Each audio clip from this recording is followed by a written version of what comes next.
நண்பர்களே, ஆகஸ்ட் மாதம் 20ஆம் தேதி லண்டனில் இப்பொழுது நேரம் காலை 4:41. காசா போரில் இஸ்ரேல் கிட்டத்தட்ட 19,000 குழந்தைகளை கொண்டிருக்கிறது. தற்பொழுது தாக்குதல்கள் தீவிரமடைந்துள்ளன. இது மிகப்பெரிய ஒரு தொகையாக இருக்கிறது. சரி, காசாவில் ஏன் குழந்தைகளை கொள்கின்றீர்கள் என்று இஸ்ரேலிய அமைச்சர்கள் மற்றும் முக்கியஸ்தர்களிடம் கேட்டால், இஸ்ரேல் சம்பந்தப்பட்டவர்களிடம் கேட்டால், அவர்கள் ஜியோனிஸ்டுகளிடம் கேட்டால் அவர்கள் சொல்கின்றார்கள், இந்த குழந்தைகள் எதிர்கால ஹமாஸ், அதனால் கொள்கின்றோம் என்று. வழி வழியாகவே இந்த பிரச்சனை நடந்து கொண்டிருக்கிறது.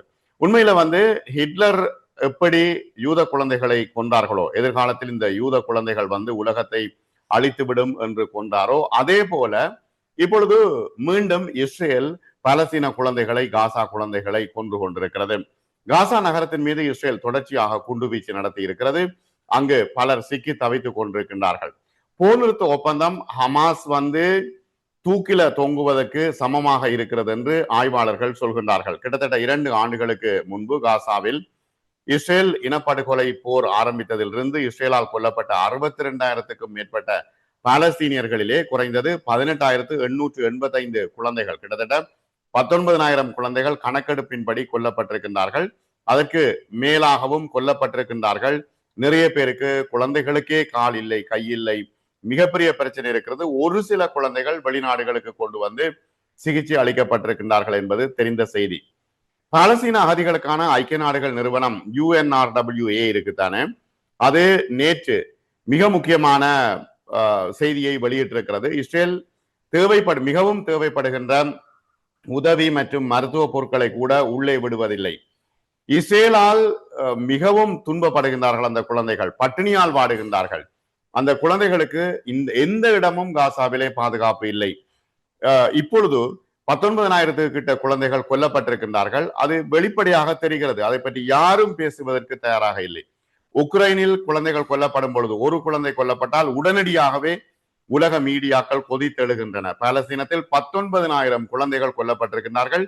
எந்த விதமான ஒரு அதிர்வையும் உலகம் காட்டுகின்றதில்லை.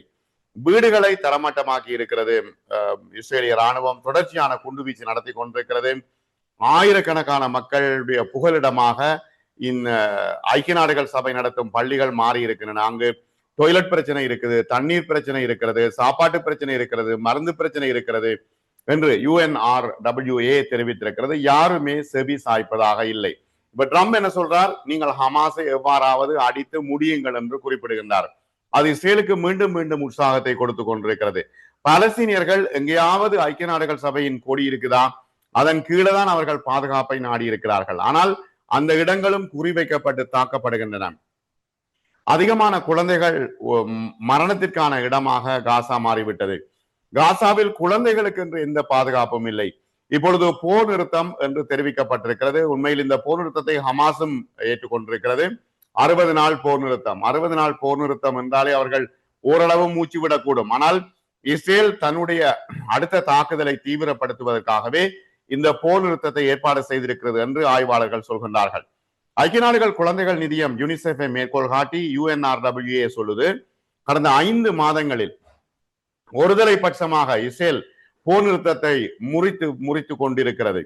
ஒவ்வொரு மாதமும் சராசரியாக குறைந்தது 540க்கும் மேற்பட்ட குழந்தைகள் கொல்லப்பட்டிருக்கின்றார்கள் என்று அறிக்கைகள் சொல்கின்றன. குழந்தைகளை குறிவைத்து தாக்குகின்றார்கள். அவர்கள் சொல்கின்றார்கள், இவர்கள் வளர்ந்தால் ஹமாஸ் ஆகிவிடுவார்கள், இவர்கள் வளர்ந்தால் ஹமாஸ் ஆகிவிடுவார்கள். எப்படி சிங்கள ராணுவம் சொல்லிச்சோ, தமிழ் பிள்ளைகள் வளர்ந்தால் அவர்கள் புலிகளாகி விடுவார்கள் என்று சொல்லிச்சோ, அதே சொல்லைத்தான் இப்பொழுது இஸ்ரேல் ராணுவம் குறிப்பிட்டுக் கொண்டிருக்கிறது. அல் ஜசீராவால் பெறப்பட்ட வீடியோ காட்சிகள் ஒரு குடும்பத்துக்காக தண்ணீர் எடுத்து செல்லும் பொழுது இஸ்ரேலிய படைகளால் கொல்லப்பட்ட 12 வயது அம்னா அல் முஃப்தியின் இறுதி தருணங்களையும் அவரது தந்தையின் துயரத்தையும் அல் ஜசீரா வெளியிட்டிருக்கிறது. குறைந்தது 51 பலஸ்தீனியர்கள் செவ்வாய்க்கிழமை கொல்லப்பட்டிருக்கின்றார்கள்.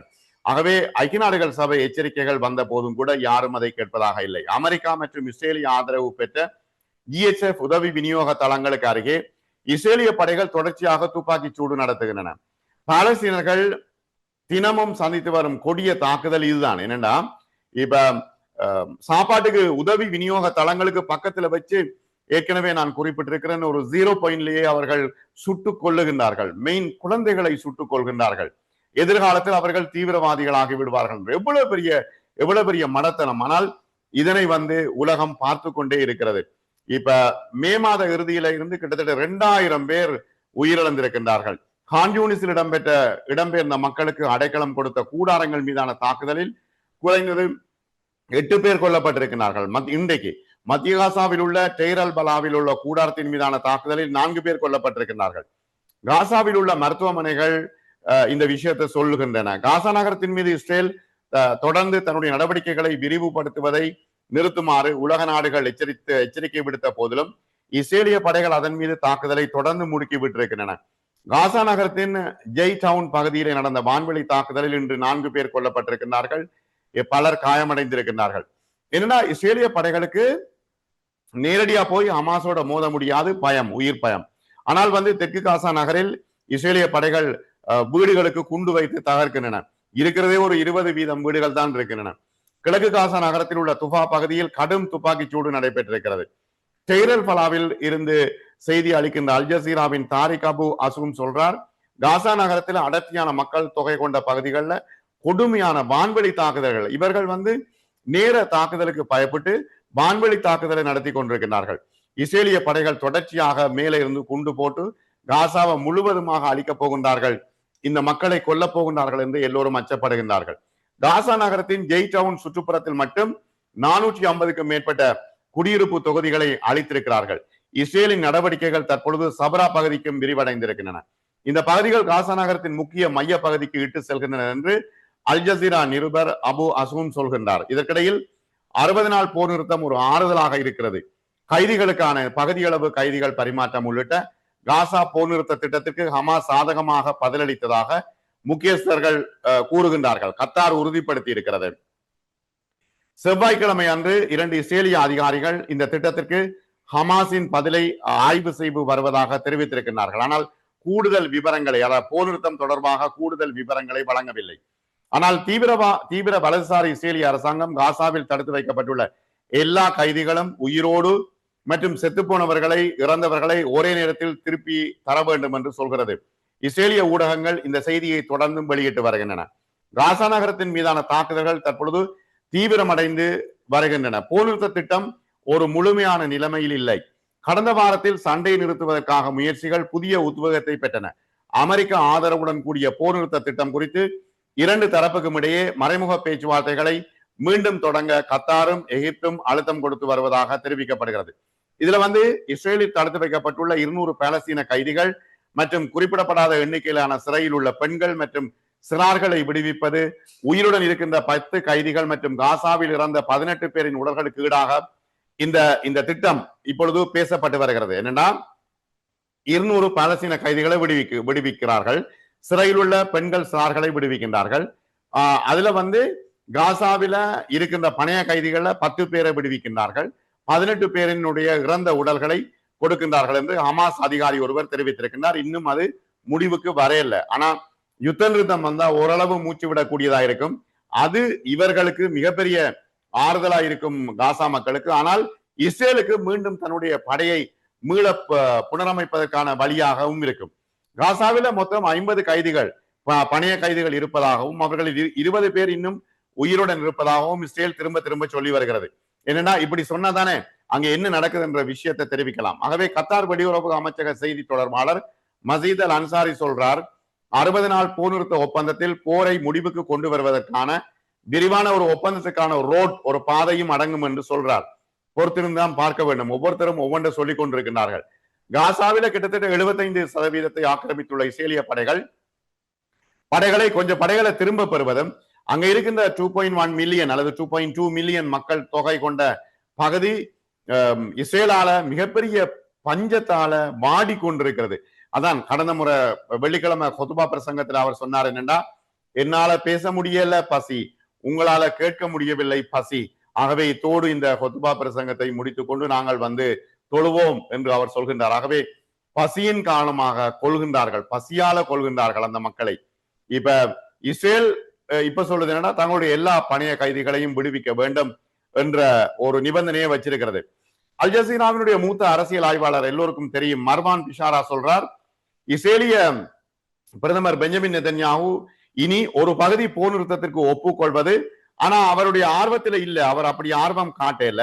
ஆனால் இந்த மக்கள் போராட்டம் இருக்குதானே, இது மிகப்பெரிய ஒரு போராட்டமாக இஸ்ரேலை முடக்கி கொண்டிருக்கிற சூழ்நிலையில, ஆர்ப்பாட்டம், போராட்டம், வேலைநிறுத்தம் என்று முடக்கி கொண்டிருக்கிற சூழ்நிலையில தான் நெதன்யாகு ஏதோ ஒரு வகையில தன்னை காப்பாற்றிக் கொள்றதுக்கு இவ்வாறான வேலைகளை அவர் செய்கிறார்.